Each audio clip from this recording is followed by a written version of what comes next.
সমস্ত ক্ষমতার উৎস কেবলমাত্র কে? আল্লাহ পাক। সেজন্য আপনারা আমাকে জবাব নেন, খেতে দেওয়ার মালিক কে? জোরে বলতে হবে, খেতে দেওয়ার মালিক কে? পড়তে দেওয়ার মালিক কে? হাসাবার মালিক কে? কাঁদাবার মালিক কে? হায়াতের মালিক কে? মওতের মালিক কে? ক্ষমতা দেওয়ার মালিক কে? ক্ষমতা সিনায় নেওয়ার মালিক কে? ফাআলুল লিমা ইউরিদ। যা খুশি তাই তিনি করেন। তার কাছে তার ক্ষমতার চাইতে প্রচন্ড ক্ষমতা কারণ তিনি যদি কাউকে উপকার করতে চান, ওয়াইয়ামসাসকাল্লাহু বিদুররিন ফালা কাশিফা লাহু ইল্লা হুয়া ওয়াইয়ুরিদকা বিখাইরিন ফালা রাদ্দা লিফাদলিহি। আল্লাহ পাক বলেন, আল্লাহ পাক যদি কাউকে উপকার করতে চান তাহলে তাকে কেউ ক্ষতি করতে পারে না। আর যদি আল্লাহ কাউকে উপকার করেন সেই উপকার থেকে কাউকে কেউ ফিরায় রাখতে পারে না। সুতরাং ভালো আর মন্দ খায়রিহি ওয়া শাররিহি মিনাল্লাহ তাআলা, ভালো মন্দ যা হবে সব আল্লাহর পক্ষ থেকে হয়। কার পক্ষ থেকে? এই জন্যে ঈমান আনলে পরে, ঈমান যার পোক্ত হয়ে যায়, চাকরির ভয়তে কথাটা দুর্বল করে বলে না। আমি যদি এই কথাটা বলি, ইমামতি যদি না থাকে, এই হক কথাটা যদি বলি, তাহলে আমার দাওয়াত সওয়াত যদি কমে যায়, আমার মন্ত্রিত্ব যদি না থাকে, আমার লোকেরা সম্মান করত, সম্মানটা যদি না থাকে, রুজি নষ্ট হয়ে যাবে, এই চিন্তা তারা করতে পারে না। কারণ আল্লাহ রাব্বুল আলামিন তিনি পরিষ্কার করে বলেছেন, ওয়া মা মিন দাব্বাতিন ফিল আরদি ইল্লা আলাল্লাহি রিজকুহা। এই পৃথিবীর বুকে এমন কোন বিচরণশীল জীব নাই যে জীবের রিজকের দায়িত্ব আমি আল্লাহ আমার নিজ হাতে গ্রহণ করি নাই। সমস্ত পৃথিবীর সকল প্রাণীর রিজকের দায়িত্ব কার হাতে? আল্লাহ পাকের হাতে। এই পৃথিবীতে বহু প্রাণী আছে, এই পৃথিবীতে অনেক প্রাণী আছে যেই প্রাণীগুলি তাদের কোনো ব্যাংক ব্যালেন্স নাই, এক জায়গায় কোনো কিছু জমা করে রাখে না, অথচ তারা না খেয়েও মরে না। শকুন বলেন, শিয়াল বলেন, কুমির বলেন, কারো ব্যাংকে কোনো জমা নাই, কোনো খাদ্য খাবার। সকালবেলায় তারা খালি পেটে বের হয়ে যায়, আর বিকেল বেলায় রব্বুল আলামিন তাদের সকলকে পেট ভরে তাদের আপন আপন বাসায় ফিরাইয়া দেন। রিজকের মালিক আল্লাহ রব্বুল আলামিন। সেজন্য সেই জন্য পৃথিবীতে যারা নাকি মুমিন, তারা কাউকে ভয় পায় না, কাউকে পরোয়া করে না, ভয় করে কেবলমাত্র আল্লাহ রব্বুল আলামিনকে, আর কাউকে পরোয়া করে না। ঈমান তাকে মর্যাদা সম্পন্ন করে, ঈমান তাকে মর্যাদা বাড়িয়ে দেয়।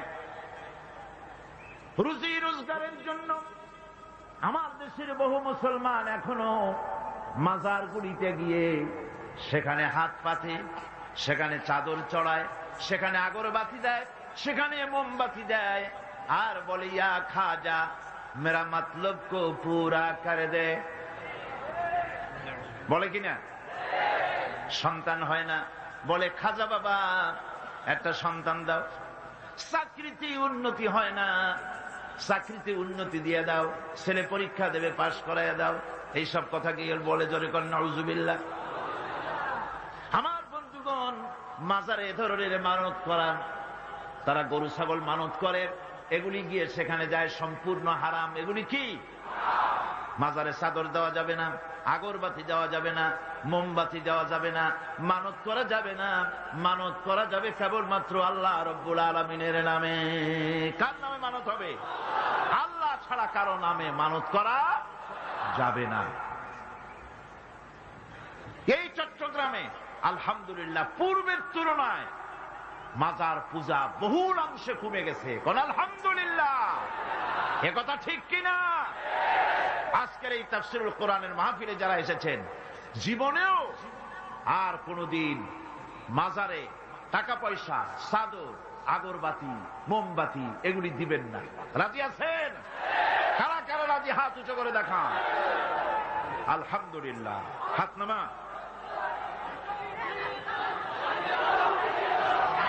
আজকে মানুষকে বিশ্বাস করবে, মানুষকে ধোঁকা দেওয়ার জন্য এরা মানুষের কাছে নানান রকমের ফন্দি ফিকের একে মানুষের সামনে গিয়ে হাজির হয়। মানুষেরা মনে করে না জানি কত বড় হাদিয়ে জামান, কি যেন একটা মনে করে তার কাছ থেকে সাহায্য সহানুভূতি চায়। আসল ব্যাপারটা হলো, কবি খুব সুন্দর করে বলেছেন, ये हाल तेरा चाल है, ये हाल तेरा चाल है, मकसूद तेरा माल है, क्या जब तेरा चाल है लाखों को अंधा कर दिया। তোমার এই ভান ধরাটা, ভান ধরেছ, ওলি উল্লাহ সেজেছ, এগুলি হচ্ছে তোমার একটা ভান। এই ভান ধরে মানুষের পয়সা লোটার ব্যবস্থা করেছ, লাখো মানুষকে অন্ধ করে দিয়েছ এগুলি করে। সুতরাং মানুষের আজকে বুঝতে আর বাকি নাই। মানুষ আজ মাজার মুখী হওয়ার চাইতে মসজিদ মুখী বেশি হচ্ছে। কোন আলহামদুলিল্লাহ, যারা কোন আলহামদুলিল্লাহ। আমার বন্ধুগণ, ইসলাম মানুষকে শিখায়, মানুষ যখন ঈমান আনে, আল্লাহ পাক বলেন ক্ষতি থেকে বাঁচার জন্য ইল্লাল্লাযীনা আমানু, যারা ঈমান এনেছে। ঈমান আনলে পরে যে উপকারটি তার হয় তা হলো তার মধ্যে বিনয় এবং বিনম্রতা আসে। সে অহংকারী হয় না। মুমিন কখনো অহংকারী হয়? কিসের অহংকার? টাকা পয়সার অহংকার করবে। আল্লাহ পাক যদি ব্রেন টিউমার দিয়ে দেন, হার্টের মধ্যে যদি ক্যান্সার করে দেন, ব্লাডের ভিতরে যদি ক্যান্সারের জার ঢুকায় দেন, সারা জীবনে যা কামাই করেছো সব শেষ করলেও রোগ সারবে না। কথা ঠিক কিনা? এই জন্য আল্লাহ রাব্বুল আলামিন কোরআনে কারীমের মধ্যে পরিষ্কার করে বলেছেন, যারা অহংকার করো, আমার আইন ভালো লাগে না, আমার দিন পছন্দ হয় না, আমার ইসলাম ভালো লাগে না, যদি পছন্দ না হয় বেরিয়ে যাও।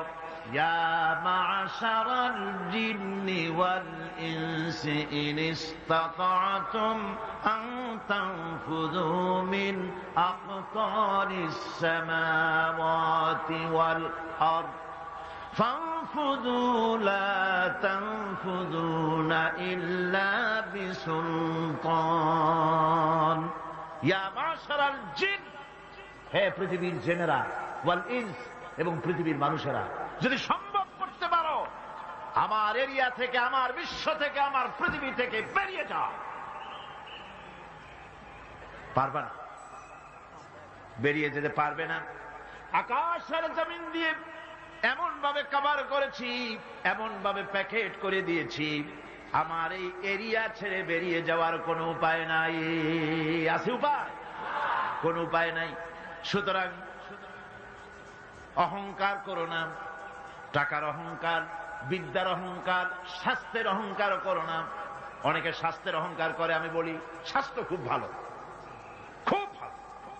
হাঁটার সময় মাটি মসমস করতে থাকে। আপনি কি করতে পারবেন এই অহংকার করে? আল্লাহ পাক বলছেন, ওয়ালা তামশি ফিল আরদি মারহান ইন্নাকা লান তাখরিকাল আরদা ওয়া লান তাবলুগাল জিবালা তুলা। আমার এই জমিনের উপরে অহংকার করে হেঁটো না।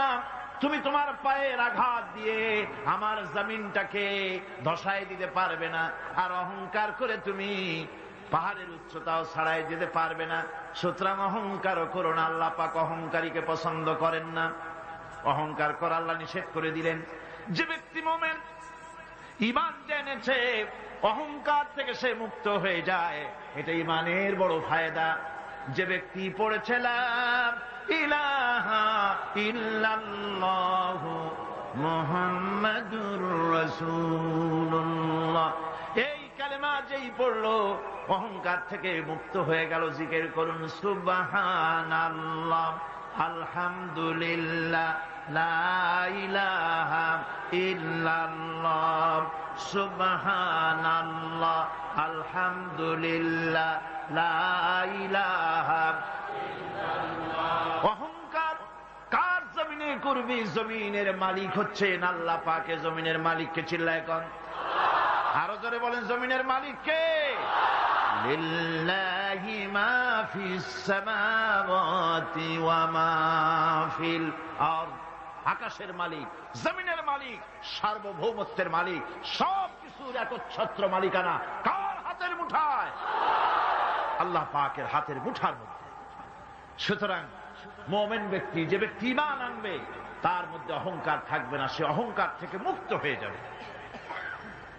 আমার বন্ধু, ঈমান যে আনবে, আল্লাহ পাক বলেন ওয়াইবাদুর রহমানিল্লাযীনা ইয়ামশুনা আলাল আরদি হাওনা। রহমানের বান্দা যারা, তারা জমিনের উপরে মাথা নিচু করে তারা হাঁটে, বিনয়ের সাথে হাঁটে, অহংকার করে না। বুক ফুলায়া মাথা উঁচু করে অহংকার করে হাঁটে না। দেখে নেব, এরকম করে চিল্লায় না। মানুষের উপরে দুঃশাসন, জুল ইত্যাদি তারা করে না। আমার বন্ধুগণ, ঈমান যারা আনে, ঈমান তাকে আরো একটি মর্যাদা, আরো একটি গুণ, আরেকটি কোয়ালিটি তার মধ্যে সৃষ্টি করে দেয়। সে জানে মওতের মালিক হচ্ছে আল্লাহ রব্বুল আলামিন। কেউ আমার জীবন নিতে পারবে না। এক মুহূর্ত হায়াত থাকতে আমার জীবন কেউ নিতে পারবে না। কথা ঠিক কিনা? হায়াত থাকতে কেউ মরবে না।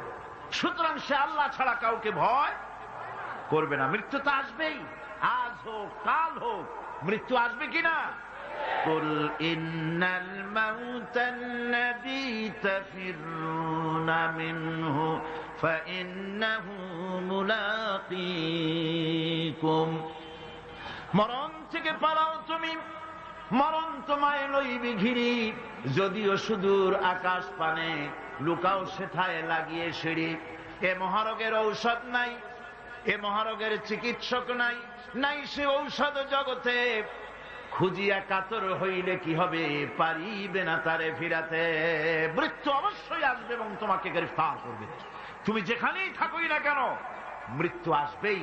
মৃত্যুর হাত থেকে কেউ রেহাই পাবে না, মৃত্যু আসবে।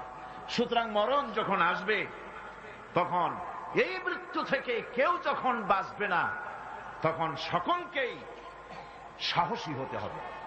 এই ঈমান মানুষকে দুর্জয় সাহসী বানায়। মৃত্যুকে সে পরোয়া করে না। সুবহানাল্লাহ বিহামদিহি। সে ভয় করে কেবলমাত্র কাকে? আল্লাহ রাব্বুল আলামিনকে, আর কাউকে ভয় করে না। ফাঁসির মঞ্চে দাঁড়িয়েও বিজয়ের হাসি হাসে, যেহেতু সে জানে এ ফাঁসি আমার জন্য আল্লাহর পক্ষে যদি নির্ধারিত থাকে তবে ফাঁসি হবে, আর যদি না থাকে তাহলে এই ফাঁসি আমাকে কেউ দিতে পারবে না। মিশরের শহীদ সৈয়দ কুতুব রাহমাতুল্লাহ আলাইহি, নওয়ারাল্লাহু মারকাদাহু ওয়া জাআলাল জান্নাতা মাসওয়াহু। আল্লাহ পাক তাকে জান্নাতুল ফিরদাউসের মেহমান বানিয়ে নিন। মিশরের প্রেসিডেন্ট জামাল নাসের তাকে ইসলামী আন্দোলন করার অপরাধে, ফি জিলালিল কোরআন লেখার অপরাধে, মাআলিমু ফিত তারিক এই কিতাব লেখার অপরাধে তাকে গ্রেফতার করলো, তাকে কয়েদখানার ভিতরে ঢুকালো এবং সেইখানে ক্ষুধার্ত পাগলা কুকুরকে ঢুকিয়ে দিল। তারপর অনেকক্ষণ পরে একজন লোককে পাঠিয়েছে, দেখে আসো রুমের ভিতরে কুকুরের সাথে কুকুর কি ব্যবহার করে। নাউযুবিল্লাহ। জামাল নাসেরের পাঠানো সেই লোকটি জেলখানার ভিতরে দৃশ্য দেখে অবাক হয়ে ফিরে এসে বললেন, জাহাপানা, কয়েদখানার ভিতরে গিয়ে দেখলাম সৈয়দ কুতুব নামাজের ভিতরে সেজদায় পড়ে আছে, আর শিকারী পাগলা কুকুর তার পাশে বসে তাকে পাহারা দিতেছে। মৃত্যুর ভয় ঈমানদারেরা করে না। তাকে বলা হয়েছিল ক্ষমা চাওয়ার জন্য, তিনি বলেছেন মাজলুমকে ক্ষমা চাইতে হবে জালেমের কাছে, এর থেকে ফাঁসি গ্রহণ করে শাহাদাতের দরজা নিয়ে হাসি মুখে আমি আমার মনিবের দরবারে খাড়া হতে চাই। এটাই হলো ঈমান। আর জামাল নাসেরকে আল্লাহ পাক ইন্তেকাম নিলেন, দুনিয়া থেকে বিদায় করে দিলেন। তুরস্কের প্রেসিডেন্ট যাকে ভাগ্য বিধাতা বলা হয়, আতাতুর্ক বলা হয়, কামাল পাশা আল্লাহর ইসলামের সঙ্গে বেয়াদবি করেছে। আরবি ভাষা শিক্ষা করা হারাম ঘোষণা করেছিল। হিজাব পরা মেয়েদের জন্য হারাম ঘোষণা করেছিল। শাদী শোদা মেয়েদেরকে বিবাহ দেওয়া জায়েজ করেছিল। নাউজুবিল্লাহ। এই কামাল পাশার ঘুম ভেঙে গেল সকালবেলায় কিসের এক আওয়াজে। সে বলল, কিসের আওয়াজে আমার ঘুম ভাঙলো? বলা হলো মুয়াজ্জিনের আজান। মুয়াজ্জিন চিল্লাইলো কেন? ধরে আনো। মুয়াজ্জিন আনা হলো। তারপরে জিজ্ঞাসা, এই বেটা চিল্লাইছিস কেন? সে বলল, আমি তো চিল্লাই নেই, আমি আজান দিছি। কেন আজান দিলি? আমার ঘুম ভাঙলো কেন? তাকে আনা হলো এবং তাকে অর্ডার করা হলো। বলা হলো, কামাল পাশা বলল, আমার সামনে তাকে জবাহ করো, তার সমস্ত শরীরটাকে তরবারি দিয়া টুকরা টুকরা করে দাও। আমার ঘুম ভাঙালো কেন? আল্লাহ রাব্বুল আলামিন কামাল পাশাকে দুনিয়া থেকে বিদায় করে দিয়েছেন। না বেঁচে আছে আজ? ইরানের রেজা শাহ পাহলভী মুসলমানদের পর অত্যাচার করেছে। ২৫০০ বছরের রাজতন্ত্রের প্রতিভূ অত্যাচার করেছে মুসলমানদের পরে। মুসলমানের দেশে রাস্তায় রাস্তায় শুকর জবাও হতো। ওলামাদের সম্পর্কে বাসের কন্ডাক্টররা পর্যন্ত এই পর্যায়ে চলে এসেছিল যে আমরা বেশ্যা এবং আলেম এদেরকে আমরা বাসে চড়াবো না। এভাবে করে ওলামাদেরকে ঘৃণা করা হলো, মহিলাদেরকে বেইজ্জত করা হলো, বেপর্দা করা হলো। আল্লাহ পাক অ্যাকশন নিলেন, নেন নাই? জোরে কর, নিয়েছেন কিনা? ইরানে বিপ্লব শুরু হলো। এই বিপ্লবে মহিলারাও নামলেন, তারাও বিপ্লবে শরীক হলেন। এরপরে রেজা শাহ পাহলভী পলাবার জায়গা পায় নাই, আমেরিকা গিয়া পালালো। আমেরিকা তাকে জায়গা দিল না। পানামায় আসলো, পানামা জায়গা দিল না। কায়রোতে আসলো, কায়রোর একটি হোটেলে জীবনের শেষ দিনগুলি সেখানে কাটলো। এতিমের মতো, ভিক্ষুকের মতো দুনিয়া থেকে আল্লাহ জিল্লাতির সাথে বিদায় করে দিলেন। সেই আল্লাহ আছেন কি নাই? জোরে বলেন, আছেন কি নাই? ইসলামের সাথে এই শত্রুতা নতুন কিছু নয়, বহু পুরানো। সতিজা কর রহা হ্যায় अज़ल से ताइमरोज, सतीजा कर रहा है अज़ल से ताइमरोज, चरागे मुस्तफा भी से शरारे बुलाबिस। সেই আবহমান কাল থেকে ইসলামের বিরুদ্ধে এই ষড়যন্ত্র চলে আসছে। আবু জাহেলের গোষ্ঠীরা চেয়েছে চিরকাল মুহাম্মদ সাল্লাল্লাহু আলাইহি ওয়াসাল্লামের তাওহীদের চেরাগকে, নবুয়তের চেরাগকে নির্বাপিত করে দেওয়ার জন্য, কিন্তু তারা নিবাইতে পারে নাই। কারণ ইসলাম আল্লাহ পাকের কাজ। সকলে বলেন কাজ। আল্লাহ রাব্বুল আলামিন বলেন, ইউরিদুনা লিইউতফিউ নূরাল্লাহি বিআফওয়াহিহিম ওয়াল্লাহু মুতিম্মু নূরিহি ওয়ালাউ কারিহাল কাফিরুন। ওরা চায় মুখের ফু দিয়ে আমার আলোকে নির্বাপিত করে দেবে। আল্লাহ পাক বলেন, আমি আমার আলোকে পূর্ণতা দান করব, তাতে কাফির বেঈমানদের মনের মধ্যে যত জ্বালা যন্ত্রণা হোক না কেন, ওদের মনে যত কষ্ট হোক, আমার দ্বীনের আলো কেউ নির্বাপিত করতে পারবে না। আবু জাহেল চেয়েছিল মক্কায় রাসূল করিম সাল্লাল্লাহু আলাইহি ওয়াসাল্লামকে শেষ করে দিবেন, কিন্তু পেরেছে কি? পারে না। আবু জাহেলের গোষ্ঠী শেষ হয়েছে, কিন্তু রাসূল করিম সাল্লাল্লাহু আলাইহি ওয়াসাল্লামের আওয়াজ বিশ্বময় চালু আছে। ওয়ারাফানা লাকা যিকরাক, আল্লাহ পাক বলেছেন আমি আপনার প্রশংসার দিগন্তকে বিশ্বময় ছড়িয়ে দেব। সুবহানাল্লাহ ওয়া বিহামদিহি। আজ লন্ডনে, আমেরিকায় আযান হয় মসজিদে। সেই আযান আগে হতো মসজিদের ভেতরে, আর খ্রিস্টানদের গির্জার ঘন্টা বাজতো মসজিদের বাইরে।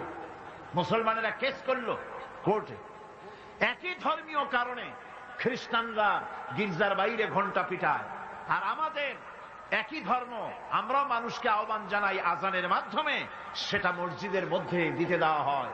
এই আইনের আমরা প্রতিবাদ করছি। 3 বছর কেস চলল। 3 বছর কেস চলার পর ইংল্যান্ডে এখন মসজিদগুলিতে হর্ন বাইরে দিয়ে আযান শুরু হয়ে গেছে। লন্ডনের বুকে মসজিদের আযান মাইকে যখন ছড়িয়ে পড়ল, আমার মনে পড়ল তখন বিশ্বকবি, কবি সম্রাট আল্লামা ইকবাল রহমতুল্লাহ আলাইহির কথা। তিনি কি সুন্দর করি না বলেছেন, মাগরিব কি ওয়াদিও মে গूंजी अदा हमारे, मगरिब की वादियों में गूंजी अदा हमारी, थमथा न था किसी से सैर रवा हमारा। প্রচ্ছ এবং প্রতীচ্যে, পাহাড়ে পর্বতে, ইথারে সমুদ্রে, সর্বত্র রণিত অনুরণিত হবে, ধ্বনিত প্রতিধ্বনিত হবে বিশ্বময় লা ইলাহা ইল্লাল্লাহু মুহাম্মাদুর রাসূলুল্লাহ। এটাকে ঠেকাবার ক্ষমতা কারো নাই। আজ যদি দুনিয়া বাঁচতে চায়, আমরা কি বাঁচতে চাই? বলেন আমরা কি বাঁচতে চাই? তাহলে আমরা যদি বাঁচতে চাই, সম্মান নিয়ে যদি বাঁচতে চাই, আল্লাহর নবী বলেছেন ইয়া আইয়ুহান নাস কুলু লা ইলাহা ইল্লাল্লাহ তুফলিহু। বাঁচার একটাই পথ, সমাজতন্ত্র নাকি পুঁজিবাদ, ধর্মনিরপেক্ষ মতবাদ? বাঁচার পথ কি? ইসলাম, শুধুমাত্র ইসলাম, একমাত্র ইসলাম। বাঁচার আর কোন পথ। সুতরাং সেই বাঁচার পথ আমাদের হাতে ফিরে আসতে পারে। কিভাবে পারে? আমরা আল্লাহর কাছে চাইবো, আল্লাহ এমনি দিয়ে দিবেন? বলেন দিবেন?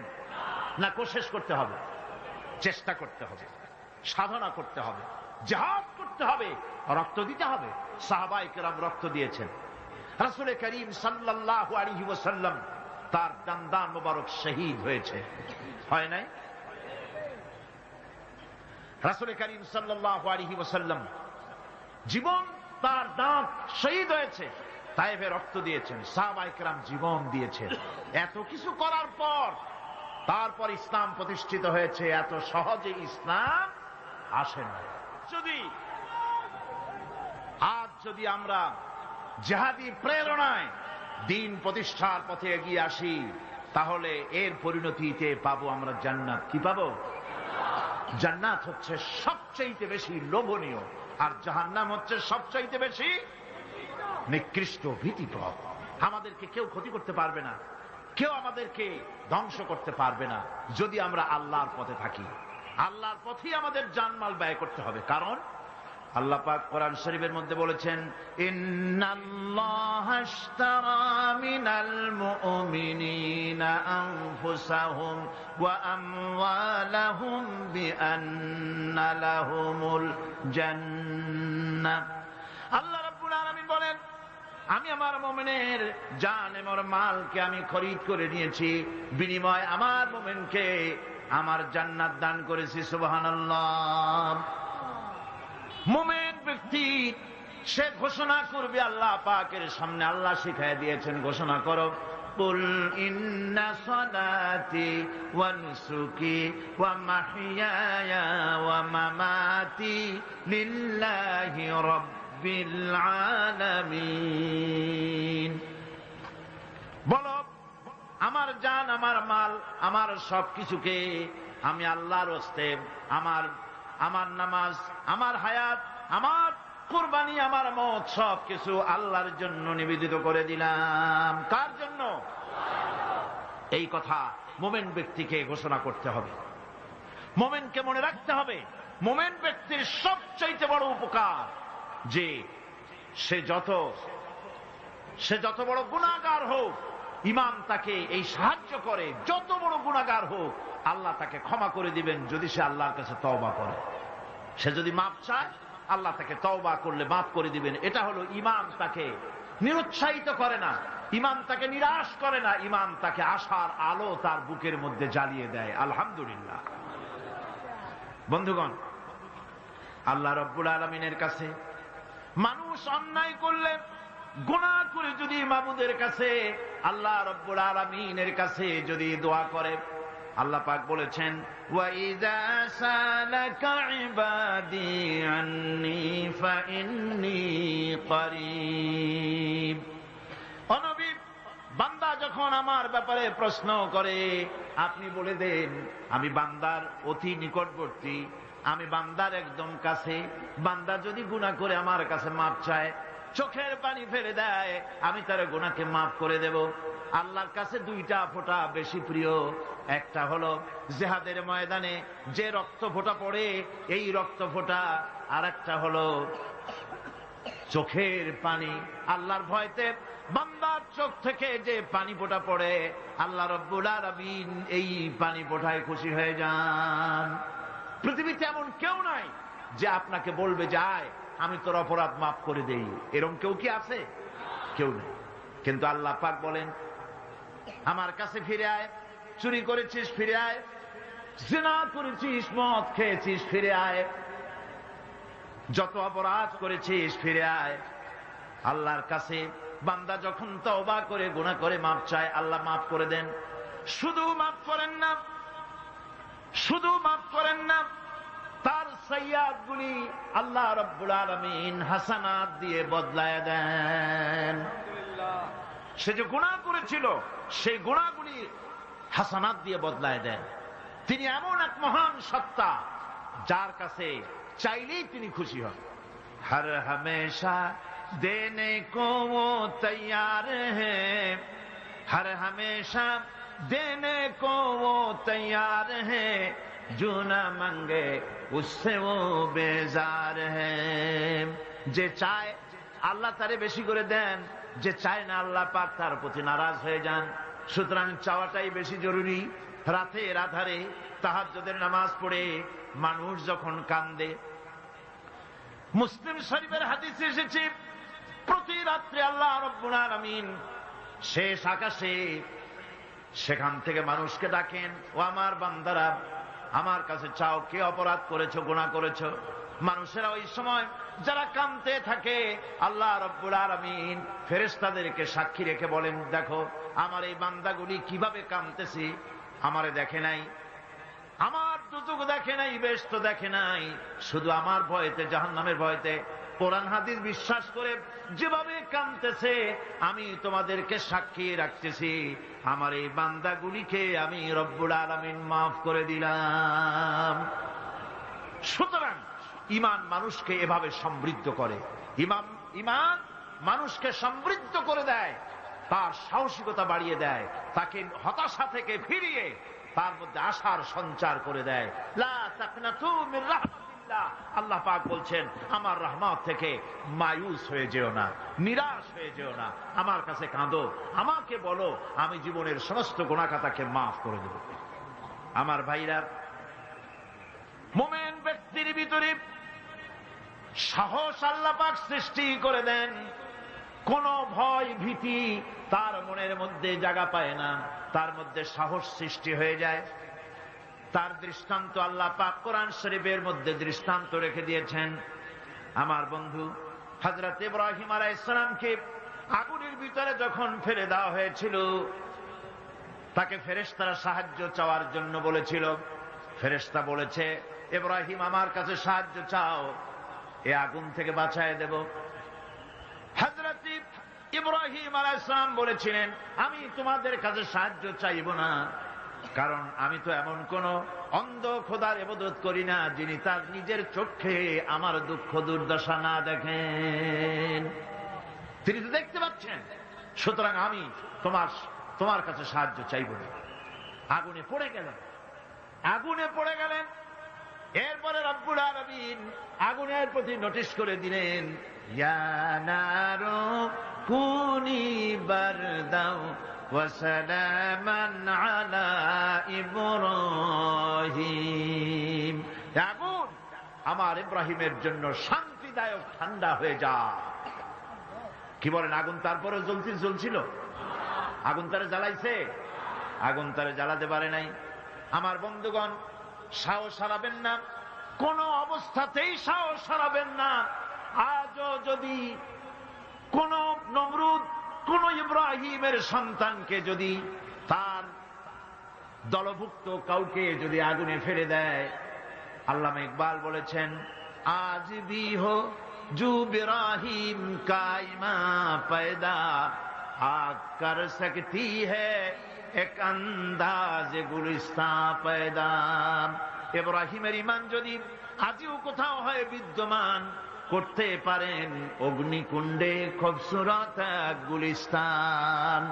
আজও যদি আগুনের মধ্যে কাউকে ফেলে দেওয়া হয়, কোন নমরুদ যদি আজও ফেলে, তাহলে সেই আল্লাহ আছেন না যে আল্লাহ ইব্রাহিমকে বাঁচাইছিলেন? আছেন কিনা? সে আল্লাহ পাক আজও আছেন এবং আগুনের ভেতর থেকে তার বান্দাকে তিনি হেফাজত করতে সক্ষম। ভাইরা আমার, হযরতে মূসা আলাইহিস সালামকে এসব ঘটনা কোরআন শরীফে আল্লাহ পাক কেন বললেন? আমি তো বানিয়ে বানিয়ে কোন ঘটনা বলতেছি না, এগুলি কোথায় আছে? কোথায় আছে? আল্লাহ পাক এসব ঘটনা কেন বললেন? এই জন্য বলেছেন, ফেরাউন এক যুগে সেই বিদায় হবে তা না, নমরুদ এক যুগে সেই বিদায় হবে তা না, আবু জাহেল এক যুগে সেই বিদায় হবে তা না। আবু জাহেল, নমরুদ, ফেরাউন আসবে না, কিন্তু তাদের নাতি নাতনিরা তো আসবেই। তখন যেন তোমরা ভয় পেও না। আল্লাহ রাব্বুল আলামিন কোরআনের মধ্যে পরিষ্কার করে বলে দিয়েছেন, এসব ঘটনা শোনায়ছেন ইবরতের জন্য। কিসের জন্য বলেন? ইবরতের জন্য। আমরা তো ইবরত বুঝি না, আমরা উপদেশ বুঝি না, শুধু ফুর্তি করি। জগা জি লাগানে কে লিয়ে ये दुनिया नहीं है, जगह जी लगाने के लिए ये दुनिया नहीं है, ये इबरत की जा है तमाशा नहीं है। এই পৃথিবী তো খেল তামাশা করার জায়গা না, এই পৃথিবী তাস খেলা জুয়া খেলার জায়গা না, এটা উপদেশ গ্রহণ করার জায়গা। উপদেশ দেখো, শেখো, উপদেশ গ্রহণ করো। হযরতে মূসা আলাইহিস সালামের কথা আল্লাহ শুনাইলেন। এই কোরআন শরীফের ভিতরে এক জায়গায় দুই জায়গায় নয়, অসংখ্য জায়গায় মূসা আলাইহিস সালামের কথা আল্লাহ বলেছেন, ঠিক কিনা? ইব্রাহিম আলাইহিস সালামের কথা বলেছেন, ঠিক কিনা? মূসা আলাইহিস সালামের কথা আল্লাহ পাক শুনাই দিলেন। ফেরাউন তার পিছনে লেগে গেল। মূসা আলাইহিস সালামের অপরাধটা কি? অপরাধ হলো তিনি বলেছিলেন, লা ইলাহা ইল্লাল্লাহ। জোরে বলেন, লা ইলাহা ইল্লাল্লাহ। আরো জোরে, লা ইলাহা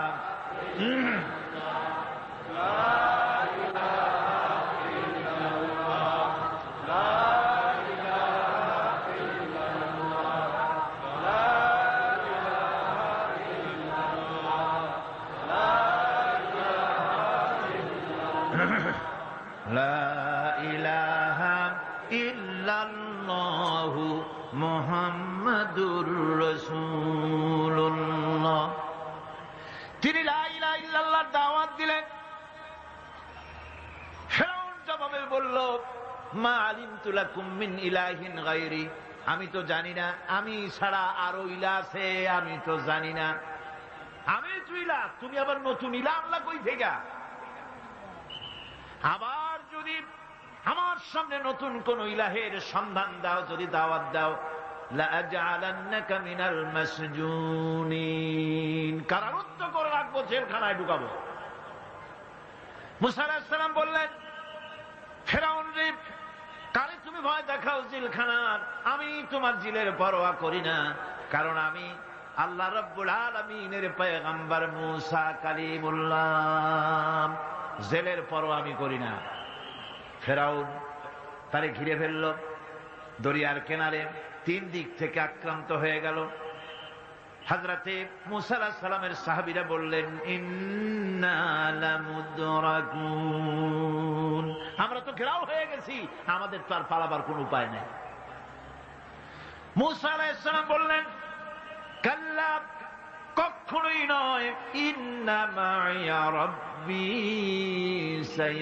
সায়াহদিন, অবশ্যই আল্লাহ আমাদের রাস্তা দেখাবেন। সুবহানাল্লাহ।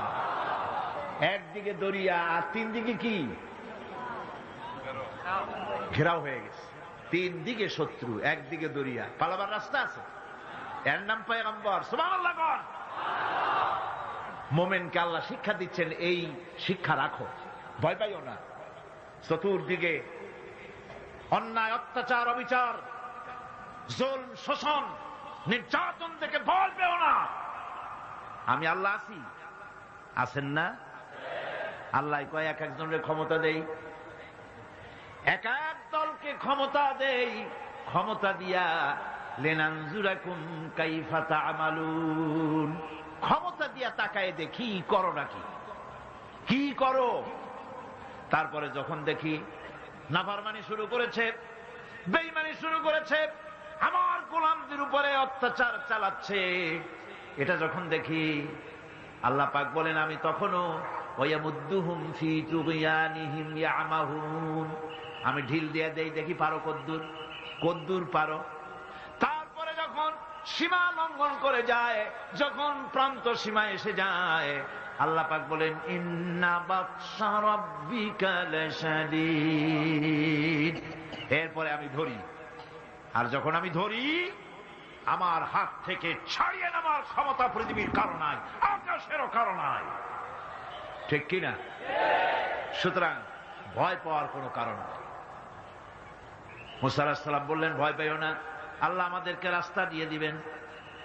মহান আল্লাহ রাব্বুল আলামিন হযরতে মূসা আলাইহিস সালাম যখন সঙ্গীদেরকে বললেন ভয় পাইও না, আল্লাহ পাক বলেন আমি তখন কি করলাম, فأوحينا إلى موسى أن اضرب بعصاك البحر فانفلق فكان كل فرق كالطود العظيم। আল্লাহ পাক বলেন আমি ওহী নাজিল করলাম, মুসার প্রতি ওহী অবতীর্ণ করে দিলাম, তোমার হাতের লাঠি দিয়া দরিয়ার উপরে আঘাত করো। দরিয়ার উপরে তিনি আঘাত করলেন, দরিয়া ফেটে গেল, 12টা রাস্তা হয়ে গেল। এক একটা রাস্তার একটা রাস্তার মাঝখানে পানির বিরাট দেওয়াল হয়ে গেল, পাহাড়ের মতো। وأنجينا موسى ومن معه أجمعين। এরপরে আমি মূসা আলাইহিস সালামকে এবং তার সাথী সঙ্গীদেরকে নাজাত দিয়া দিলাম, আর তার ফেরাউনের দলবলকে ডুবাইয়া শেষ করে দিলাম। ফেরাউন তার দলবল নিয়ে পানির মধ্যে যখন এলো, দেখলো রাস্তা, পানির মধ্যে রাস্তা। মূসা আলাইহিস সালামকে ধরার জন্য পূর্ণ উদ্যম এবং উৎসাহ নিয়ে দরিয়ার ভেতরে ঝাঁপিয়ে পড়লো, রাস্তা দিয়ে এগোতে লাগলো। মাঝখানে যখন এলো, আল্লাহ পাক বললেন কুন। আল্লাহ তো সুইচ টেপা লাগে না, কি কর, নৌবাহিনী তো টাকা লাগে না, সেনাবাহিনী কোথায় আছে খোঁজ নেওয়া লাগে না। যখনই কিছু ইচ্ছা করেন শুধু বলেন কুন ফায়াকুন, যখন বলেন হও হয়ে যায়। যখন সমুদ্রের দিকে তাকায় বলেন কুন, সঙ্গে সঙ্গে সমুদ্র 30 ফিট পানি উঁচা হয়ে যায়। বাতাসের দিকে তাকায় যখন বলেন কুন, 280 মাইল স্পিডে প্রবাহিত হয়ে যায়। যখন মাটির দিকে তাকায় বলেন কুন, সঙ্গে সঙ্গে 5 তলা বিল্ডিং 2 তলা মাটির নিচে চলে যায়। যায় কিনা? এখানে তো গেছে 2 তলা। টার্কিতে, ইরানে, আমেরিকা,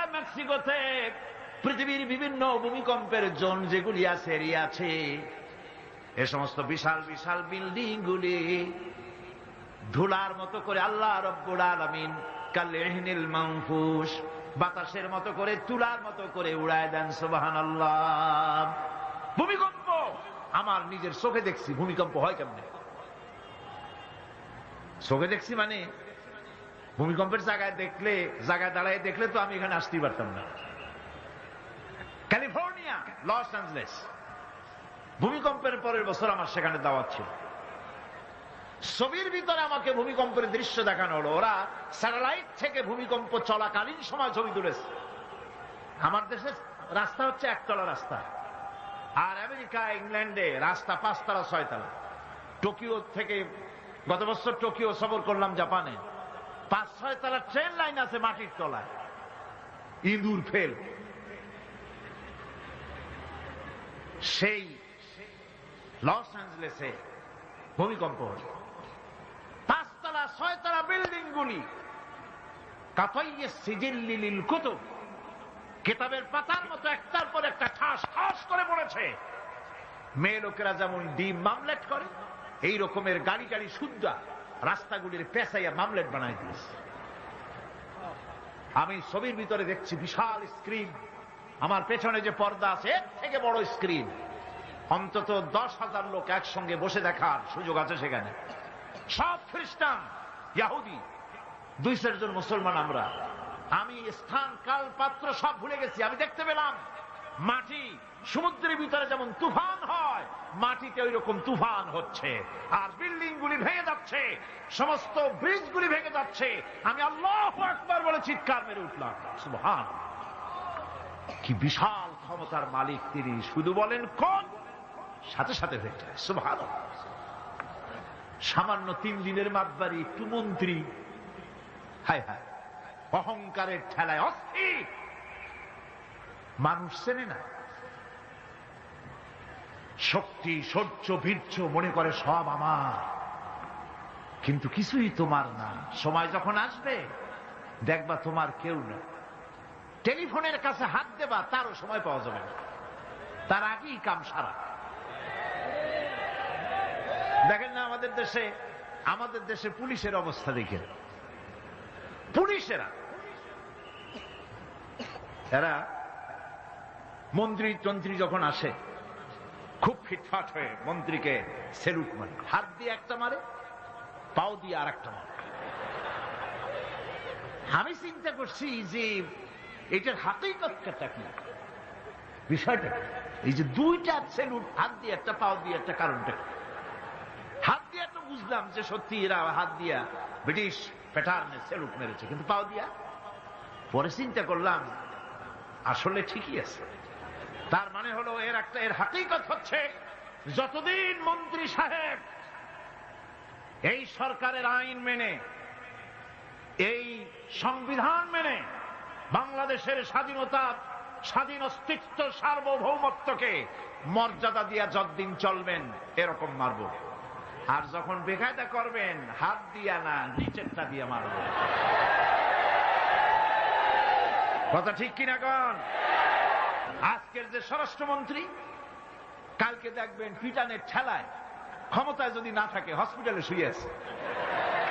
এগুলি তো আমরা পত্রিকায় দেখি, ছবি শুদ্ধ দেখি। কথা ঠিক কিনা? এগুলি আমি বললাম কেন? এই জন্য বললাম ইতিহাস ভুলে যাওয়া উচিত না, ক্ষমতার দম্বে পাগল হয়ে যাওয়া উচিত না। আল্লাহ পাক বলেছেন লিনানজুরাকুম কাইফা তা'মালুন, ক্ষমতা দিয়ে আমি দেখি আমলটা কি করো, তোমার আমলটা কি হয়, কি ধরনের ব্যবহার করো জাতির সাথে, মানুষের সাথে। ক্ষমতার দম্বে পাগল হয়ে যেও না।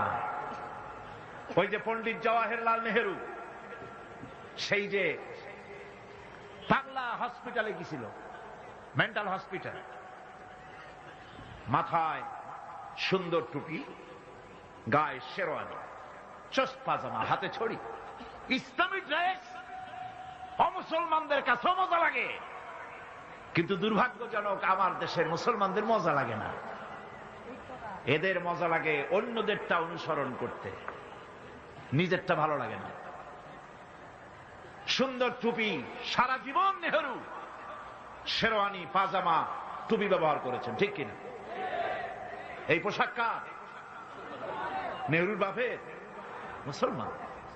আজ মুসলমানদের এই ড্রেসকে বাংলাদেশের টেলিভিশনে অমর্যাদা করা হচ্ছে। আমি পার্লামেন্টে যখন এই কথা বললাম যে বাংলাদেশের টেলিভিশন মুসলমানদের দাড়ি আর টুপি নিয়ে উপহাস করে, আমার পাশের থেকে একজন ট্রেজারি বেঞ্চ থেকে বলল, আপনি মিথ্যা বলছেন, আল্লাহর গজব হবে আপনার উপরে। আমি বললাম, ওয়েট অ্যান্ড সি, গজব কার উপরে হয় আমরা দেখি, অপেক্ষা করি। ভিলেন পার্টে যে অভিনয় করে টিভিতে, নাটকে, সিনেমায়, একটা খারাপ চেয়ারম্যান, একটা খারাপ লোক অভিনয় করার জন্য যাকে আনা হয় তার মাথায় একটা টুপি থাকে কিনা? টেলিভিশনে থাকে কিনা? লম্বা একটা জামা থাকে কিনা? মুখে দাড়ি থাকে কিনা? কাঁধে একটা রুমাল থাকে কিনা? এবার আমি প্রশ্ন করি, মুসলমানদের মাথার টুপি কি জামাত ইসলামী? মুসলমানদের দাড়ি আর লম্বা জামা কি শিবিরে? এই দাড়ি আর টুপি বিশ্বনবী মুহাম্মদ রাসূলুল্লাহ সাল্লাল্লাহু আলাইহি ওয়াসাল্লামের।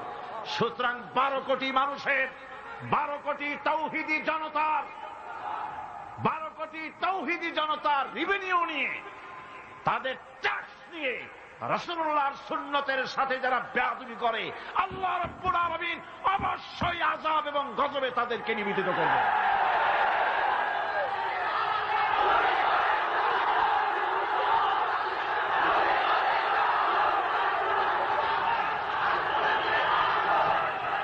আমার বন্ধুগণ, পণ্ডিত নেহেরু হসপিটালে গিয়েছে, পাগলেরা জিজ্ঞেস করছে, এত সুন্দর কেতাদুরুস্ত লোক তো দেখেনি, তুমি কে গো? উনি বললেন, আমারে ঠিক পাও নাই, আমি ভারতের প্রধানমন্ত্রী পণ্ডিত জওয়াহরলাল নেহেরু। এক পাগল অনেক সময় আপাদমস্তক নিরীক্ষণ করে দেখে বলছেন, ও সেই কথা, তা ঠিক আছে, আমরাও তখন এখানে এসেছিলাম, তোমার মতো এরকম লম্বা লম্বা কথা আমরাও বলতাম, থাকো আমাদের কাছে কিছুদিন, তোমার মাথাটাও ঠান্ডা হয়ে যাবে।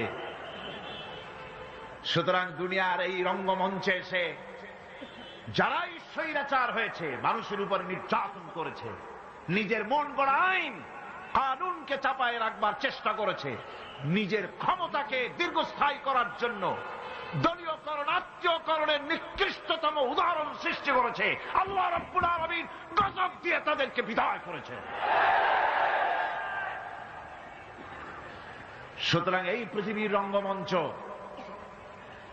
এইখানে আল্লাহ পাক কোন জালিমকে বরদাস্ত করেন নাই, ঠিক কিনা কর? আল্লাহ রাব্বুল আলামিন তাই ঈমানে সমৃদ্ধ লোকদেরকে রব্বুল আলামিন তাদেরকে শুনান, ভয় পায় না। এ ধরনের জুলুম করেছিল ফেরাউন, ডুবাই দিছি তারে। জুলুম করেছিল নমরুদ, নমরুদকে মারার জন্য কোন জেনারেল লাগাই নাই, একটা খোড়া কর্নেল দিয়েই শেষ করে দিছি। দিছে কিনা? একটা ঠ্যাং ভাঙ্গা মশায় শেষ করছে না?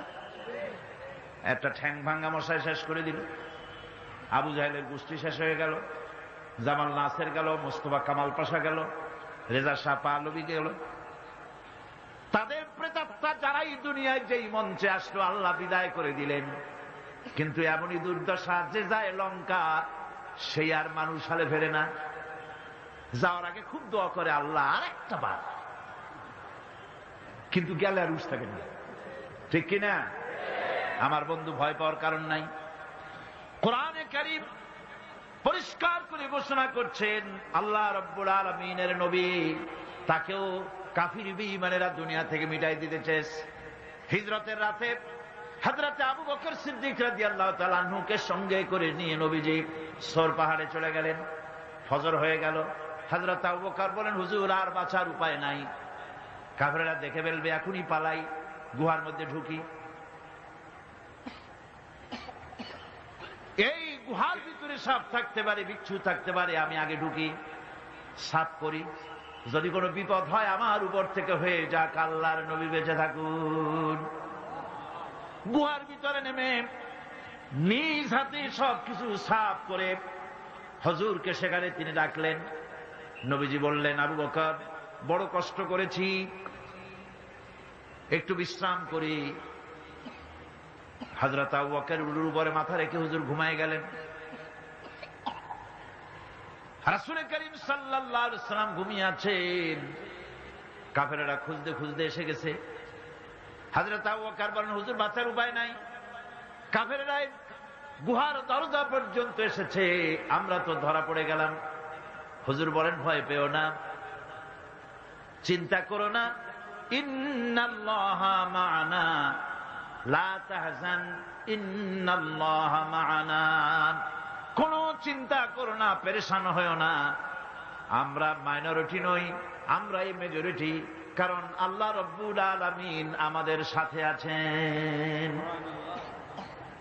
কাফেররা কিচ্ছু করতে পারল না, আল্লাহ পাক হেফাজত করলেন, আল্লাহ তাকে মদিনায় আনলেন, আল্লাহ প্রেসিডেন্ট বানাই দিলেন। সুবহানাল্লাহ, সুবহানাল্লাহ কইতে ইচ্ছে করে না? দুনিয়ায় এই ষড়যন্ত্র নতুন কিছু নয়। হযরত ইউসুফ আলাইহিস সালামকে এই কোরআন সাক্ষী, কে সাক্ষী? ইউসুফ আলাইহিস সালামকে ভাইরা ষড়যন্ত্র করে কুয়ার মধ্যে ভালাই দিল, কুয়ার ভিতরে ফেলে দিল। ওরা মনে করলো কুয়ার ভিতরে ইউসুফ আলাইহিস সালাম মরে যাবেন, আর মাথা উঁচু করে দাঁড়াইতে পারবে না। কিন্তু ইউসুফ আলাইহিস সালামের ভাইরা বুঝতে পারে নাই এটা কোনো কুয়া নয়, মরণ কুয়া নয়। আল্লাহ এটাকে বানালেন একটা টানেল, একটা সুড়ঙ্গ, একটা মুখ দিয়া ইউসুফ আলাইহিস সালামের ভাইরা ইউসুফ আলাইহিস সালামকে কুয়ার মধ্যে ফেলে দিলেন। কুয়ার আর এক মুখ দিয়ে রব্বুল আলামিন হযরত ইউসুফকে নিয়ে মিশরের প্রেসিডেন্ট বানায় দিলেন।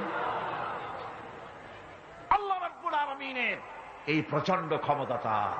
ইন্নাল্লাহা আলা কুল্লি শাইইন কাদির, সমস্ত জিনিসের উপরে কুদরত রাখেন, ক্ষমতা রাখেন। মোমেন ব্যক্তি এসব শুনিয়া কলিজা ফুলিয়া দেহের চাইতে কলিজা বড় হয়ে যায়। সুবহানাল্লাহ। দুনিয়ার কাউকে পরোয়া করে না, পরোয়া করে কেবলমাত্র কাকে? আল্লাহ পাককে। মাথা নত পৃথিবীর কারো কাছে করে না, মাথা নত করে কার কাছে? জোরে কোন কার কাছে? কেবলমাত্র আল্লাহ রাব্বুল আলামিনের কাছে।